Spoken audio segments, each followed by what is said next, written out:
Today I'm going to show you how to make a countdown timer in Premiere Pro. In the project panel, click on the new item icon and select transparent video. Leave the default settings unchanged and click OK. Drag the transparent video from the project panel onto your timeline. Extend its duration to match the desired length of your countdown. In the effects panel, search for the timecode effect.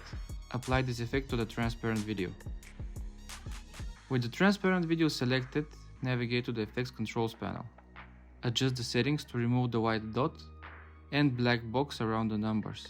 Then, increase the size to your liking. To display only minutes and seconds, apply the crop effect from the effects panel.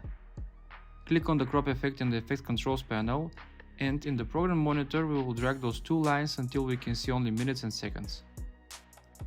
Now, let's make a countdown timer count down instead of up. Right-click on the transparent video layer and select Nest. Confirm the default name and click OK. With the nested sequence selected, right-click and go to Speed and Duration. Enable Reverse Speed to make the timer count down. Adjust the position of the countdown timer as needed by clicking and dragging in the program monitor or adjusting the values in the effects controls panel. And there you have it. Thanks for watching, and until next time.